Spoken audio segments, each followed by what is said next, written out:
Hello friends, स्वागत है आपका हमारे यूट्यूब चैनल ऑन ट्यूशन में। दोस्तों, आज के इस वीडियो में हम जनरल नॉलेज के 25 प्रश्न देखेंगे। दोस्तों, आप सभी जानते हैं कि कोई भी एग्जाम हो, हर एक एग्जाम में जनरल नॉलेज से प्रश्न आते ही हैं। इसलिए आप इस चैनल में जनरल नॉलेज से बहुत सारे प्रश्न देख सकते हैं। यहाँ पर कम से कम 50 वीडियो ऐसे हैं जो कि सिर्फ जनरल नॉलेज पे आधारित हैं। उसी की कड़ी में ये अगला वीडियो है जिसमें आप जनरल नॉलेज से संबंधित 25 प्रश्न देखेंगे। यहाँ पर हम इन प्रश्नों को डिस्कशन करके देखेंगे और इस वीडियो के आखिरी में मैं आपसे इसी से संबंधित एक प्रश्न पूछूंगा जिसका जवाब आप कमेंट्स बॉक्स पर लिखकर दे सकते हैं। तो दोस्तों, आइए शुरू करते हैं। लेकिन उससे पहले यदि आप हमारे चैनल में नए यूजर हैं और आपने अभी तक इस चैनल को सब्सक्राइब नहीं किया है तो आप इस चैनल को सब्सक्राइब कर लीजिए और सब्सक्राइब बटन के बगल में जो बेल आइकॉन है उस पर क्लिक करना मत भूलिए, जिससे कि जैसे ही वीडियो अपलोड हो तो उसके बारे में आपको जानकारी लग सके। और यदि वीडियो अच्छा लगता है, पसंद आता है तो इसे आप अपने दोस्तों के बीच में शेयर जरूर करिए और कमेंट्स करना मत भूलिए। तो आइए शुरू करते हैं। सबसे पहला प्रश्न है, भारत के किस शहर में सौर तालाब का निर्माण किया गया है? भारत के किस शहर में सौर तालाब का निर्माण किया गया है? तो इसका सही जवाब है कि भारत के जिस शहर में सौर तालाब का निर्माण किया गया है उसका नाम है भुज। भारत के भुज में सौर तालाब का निर्माण किया गया है। कौन सा शहर है? तो वह शहर है भुज जिसमें सौर तालाब का निर्माण किया गया है। भुज भुज कहाँ पर है? भुज स्थित है गुजरात में। गुजरात राज्य में भुज नाम का एक शहर है जहां पर सौर तालाब का निर्माण किया गया है। निम्नलिखित में से कौन खरीफ की फसल नहीं है? तो निम्नलिखित में से जो खरीफ की फसल नहीं है वह है सरसों। सरसों खरीफ की फसल नहीं मानी जाती है, बल्कि यह किसकी फसल है? तो यह रबी सीजन की फसल है। यह हमेशा नवंबर से मार्च अप्रैल के बीच में बोई जाती है। इसके अलावा अरहर, तिल और धान ये सब बरसात के टाइम पे बोने वाली फसल हैं। जो खरीफ का सीजन होता है वह जुलाई से लेके नवंबर दिसंबर तक का होता है, जबकि रबी का सीजन जो होता है वह नवंबर से लेके मार्च अप्रैल तक की फसलों का होता है। तो यहाँ पर धान, तिल और अरहर ये सभी खरीफ की फसलें हैं, लेकिन जो सरसों है वह रबी की फसल है। केंद्रीय भारतीय भाषा संस्थान कहाँ पर है? तो केंद्रीय भारतीय भाषा संस्थान स्थित है मैसूर में। मैसूर में केंद्रीय भारतीय भाषा संस्थान स्थित है। यह भारतीय संस्थान मानव संसाधन विकास मंत्रालय के अधीनस्थ कार्यालय है। जो केंद्रीय भारतीय भाषा संस्थान है यह मानव संसाधन विकास मंत्रालय के अधीन है। यह भारतीय भाषाओं के विकास और उनके क्रियान्वित करने के लिए कार्य करता है। यह भाषा शिक्षा शास्त्र, भाषा प्रौद्योगिकी और समाज में भाषा के प्रयोग के लिए कार्य करता है। यह केंद्र व राज्य सरकारों को भारतीय भाषा के आधारों पर सलाह देता है। नेक्स्ट, भारत की प्रथम जल विद्युत परियोजना कहां पर स्थापित की गई है? तो भारत की प्रथम जल विद्युत परियोजना जिस स्थान पर स्थापित की गई है वह है दार्जिलिंग। भारत की प्रथम जल विद्युत परियोजना दार्जिलिंग में स्थापित की गई है। इस परियोजना को सन 1897 में शुरुआत किया गया था, जिसमें कि पहली बार 130 किलोवाट क्षमता की विद्युत बनाई गई थी। जल विद्युत परियोजना में भारत का विश्व में कौन सा स्थान है? 5वां स्थान है। भारत की सबसे बड़ी जल विद्युत परियोजना कोयना हाइड्रो इलेक्ट्रिक प्रोजेक्ट है, जो कि सबसे बड़ी पन जल विद्युत संयंत्र है। यह कहां पर स्थित है? तो यह कोयना नदी, किस नदी पर है? कोयना नदी पर। कहां पर? कोयना नदी कहां पर है? कोयना नदी महाराष्ट्र में है। महाराष्ट्र राज्य के कोयना नदी में यह परियोजना स्थित है। ठीक है, तो यदि हम यहां से देखें तो कितने प्रश्न बनते हैं? तो भारत की प्रथम जल विद्युत परियोजना कहां पर है? दार्जिलिंग में। कब स्टार्ट किया गया था? 1857 में। सबसे पहले कितनी मेगावाट विद्युत बनी थी? तो 130 मेगावाट विद्युत बनी थी। भारत का जल विद्युत परियोजना में कौन सा स्थान है विश्व में? तो वह है 5वां। भारत की सबसे बड़ी जल विद्युत परियोजना कहां पर है? तो वो है कोयना नदी में। कोयना नदी किस राज्य में है? तो कोयना नदी महाराष्ट्र राज्य में स्थित है। रमन अनुसंधान केंद्र कहां पर है? तो रमन अनुसंधान केंद्र स्थित है बेंगलुरु में। बेंगलुरु जो कि कर्नाटक का एक शहर है, वहां पर रमन अनुसंधान केंद्र स्थित है। यह संस्थान नोबेल पुरस्कार से सम्मानित भारतीय वैज्ञानिक चंद्रशेखर वेंकट रमन द्वारा स्थापित किया गया था। किसके द्वारा स्थापित किया गया था? चंद्रशेखर वेंकट रमन जो कि क्या थे? एक नोबेल पुरस्कार सम्मानित थे। यह संस्थान निजी शोध संस्थान के रूप में आरंभ हुआ था। आजकल यह भारत सरकार द्वारा वित्त पोषित है। ठीक है, तो रमन अनुसंधान कहां पर है? तो रमन अनुसंधान बेंगलुरु में है। बेंगलुरु कहां पर है? बेंगलुरु कर्नाटक का एक शहर है। किसके द्वारा स्थापित किया गया था? तो चंद्रशेखर वेंकट रमन द्वारा इसे स्थापित किया गया था। चंद्रशेखर वेंकट रमन एक भारतीय वैज्ञानिक हैं जो कि नोबेल पुरस्कार से सम्मानित हैं। संसद भवन का उद्घाटन कब हुआ था? तो संसद भवन का उद्घाटन हुआ था सन 1927 में। सन 1927 में संसद भवन का उद्घाटन हुआ था। संसद भवन की आधारशिला मतलब जब से इसे बनना स्टार्ट किया गया था वह दिन था 12 फरवरी 1921। 12 फरवरी 1921 से इसमें काम करना शुरू किया गया था और 6 साल लगे थे इसको बनने में। 6 साल इसको बनने में लगे थे और इसका उद्घाटन किया गया था, संसद भवन का उद्घाटन किया गया था 18 जनवरी 1927। 18 जनवरी 1927 को इसका उद्घाटन किया गया था।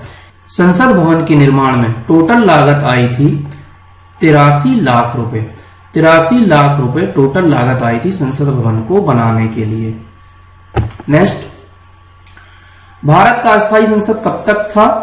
तो भारत में अस्थायी संसद थी सन 1952 तक। सन 1952 तक भारत में अस्थायी संसद थी। पहली निर्वाचित जो संसद आई थी वह 1952 में आई थी। दोनों सदनों की संयुक्त बैठक कब होती है?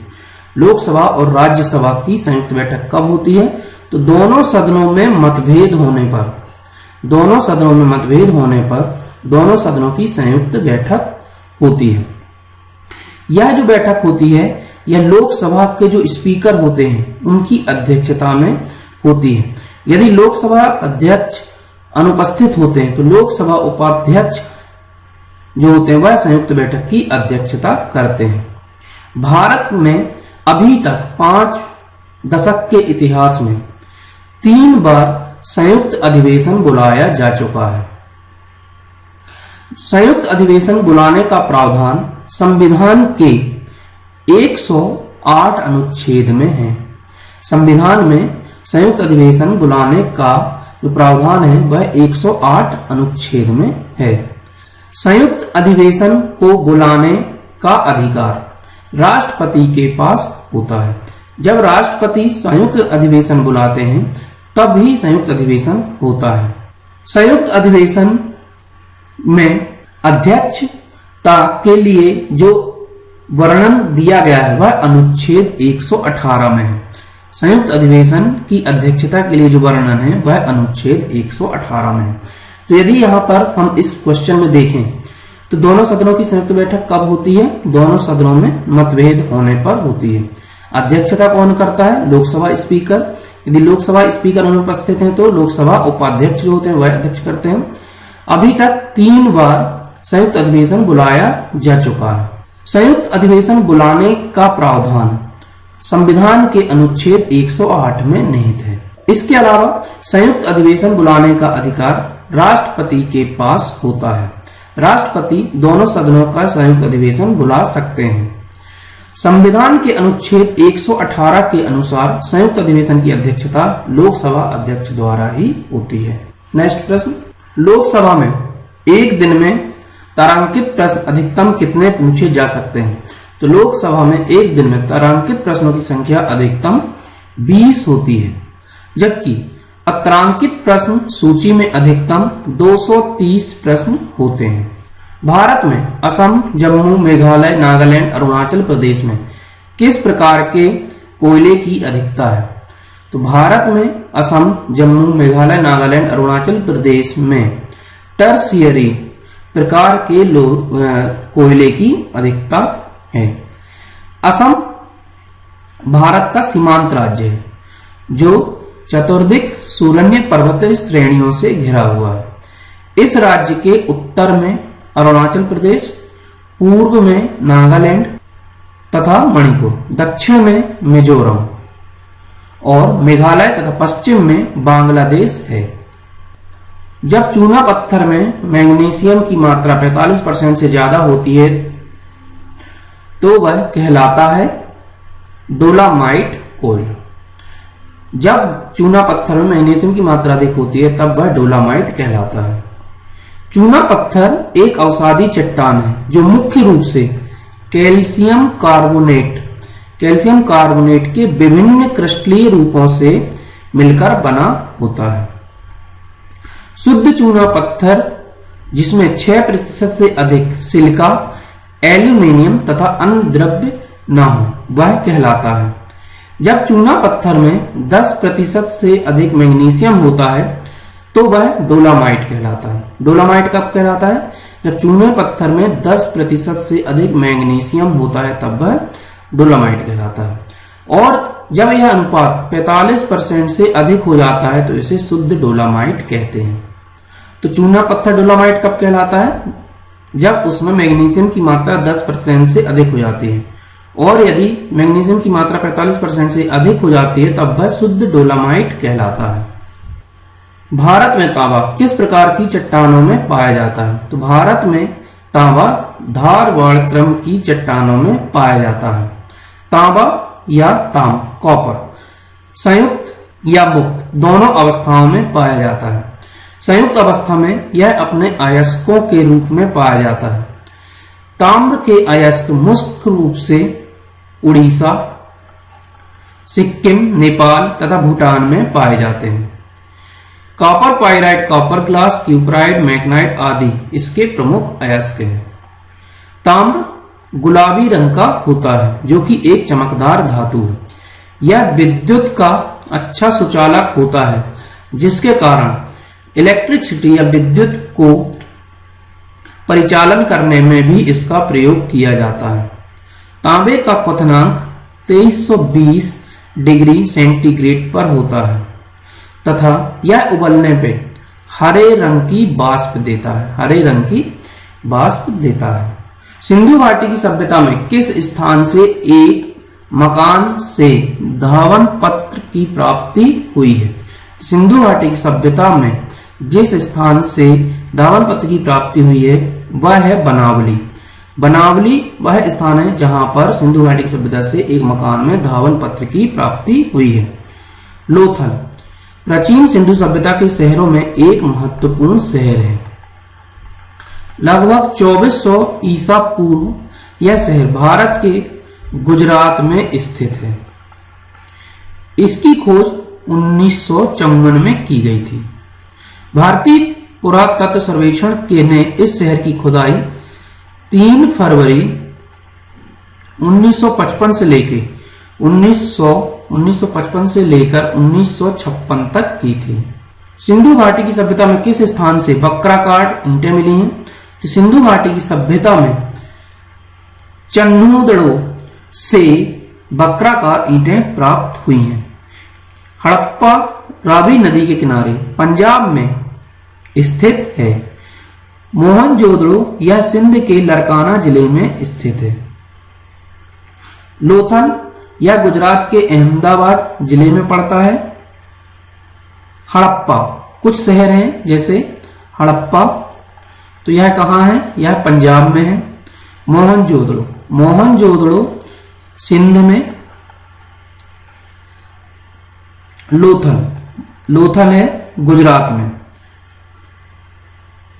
नेक्स्ट क्वेश्चन, सिंधु घाटी की सभ्यता में किस स्थान से घोड़े की अस्थियां और विशेष प्रकार की कब्र प्राप्त हुई हैं? तो सिंधु घाटी की सभ्यता में सुरकोटदा से घोड़े की अस्थियां और विशेष प्रकार की कब्र प्राप्त हुई हैं। राजस्थान के हनुमानगढ़ जिले के दक्षिण पश्चिम में स्थित कालीबंगा स्थान पर सन 1961 में प्राप्त अवशेष जो मिले थे, उससे यह ज्ञात होता है कि लगभग 4500 वर्ष पूर्व सरस्वती नदी के किनारे हड़प्पा कालीन सभ्यता थी। ये नदी आज सूख गई है। अगला प्रश्न, देश अपतटीय क्षेत्र के अंतर्गत प्राकृतिक गैस का सबसे ज्यादा उत्पादन किस राज्य में होता है? तो देश अपतटीय क्षेत्र के अंतर्गत प्राकृतिक गैस का उत्पादन सबसे ज्यादा असम में होता है। प्राकृतिक गैस का विश्व के विभिन्न देशों में उत्पादन होता है। प्राकृतिक गैस कई गैसों का मिश्रण है, जिसमें मुख्यतः मीथेन होती है तथा 0% से 20% तक अन्य उच्च हाइड्रोकार्बन गैसें होती हैं। सबसे ज्यादा प्राकृतिक गैस दो तंत्र के द्वारा बनाई जाती है। प्राकृतिक गैस 19वीं सदी में प्राप्त होना स्टार्ट हुई थी। बैंक बोर्ड ब्यूरो का प्रथम अध्यक्ष किन्हें बनाया गया था? बैंक बोर्ड ब्यूरो का प्रथम अध्यक्ष बनाया गया था विनोद राय को। विनोद राय को बैंक बोर्ड ब्यूरो का प्रथम अध्यक्ष बनाया गया था। इनकी नियुक्ति 2 साल के लिए हुई थी। भारतीय जीव जंतु कल्याण बोर्ड का मुख्यालय कहां पर है? भारतीय जीव जंतु कल्याण बोर्ड का मुख्यालय चेन्नई में है। चेन्नई दक्षिण भारत का एक मुख्य शहर है। राज्यसभा का पदेन सभापति कौन होता है? तो राज्यसभा का पदेन सभापति होता है उपराष्ट्रपति। उपराष्ट्रपति राज्यसभा का पदेन सभापति होता है। राज्यसभा के सदस्यों के विपरीत राज्यसभा के सभापति का कार्यकाल 5 वर्ष के लिए होता है, जबकि राज्यसभा के सदस्यों का कार्यकाल कितना वर्ष के लिए होता है? 6 वर्ष के लिए होता है। रामकृष्ण सांस्कृतिक केंद्र कहां पर है? तो रामकृष्ण सांस्कृतिक केंद्र है कलकत्ता में। कलकत्ता जो कि बंगाल की राजधानी है, वहां पर रामकृष्ण सांस्कृतिक केंद्र स्थित है। भारत सरकार द्वारा देश के 14 बड़े बैंकों का राष्ट्रीयकरण कब किया गया था? तो भारत सरकार द्वारा देश के 14 बड़े बैंकों का राष्ट्रीयकरण सन 1969 में किया गया था। 8 जुलाई 1969 को इंदिरा गांधी जी द्वारा, जो कि उस समय की प्रधानमंत्री थी, 14 बैंकों का राष्ट्रीयकरण किया गया था। इनमें जमा पैसा उन्हीं सेक्टरों में निवेश किया जा रहा था जहां लाभ के अवसर थे। उस परियोजना का नाम क्या है जो मध्य प्रदेश, गुजरात, राजस्थान, महाराष्ट्र द्वारा मिलकर नर्मदा और उसकी सहायक नदी पर स्थित है? तो उस परियोजना का नाम है सरदार सरोवर परियोजना। सरदार सरोवर परियोजना मध्य प्रदेश, गुजरात, राजस्थान और महाराष्ट्र द्वारा मिलकर चलाई जा रही है। अब इसमें एक नदी आई नर्मदा, जो कि एक मध्य प्रदेश की महत्वपूर्ण नदी है, जो कि भारत के 4 राज्य छत्तीसगढ़, मध्य प्रदेश, राजस्थान और गुजरात से होकर बहती है। नर्मदा नदी को मध्य प्रदेश की जीवन रेखा कहा जाता है।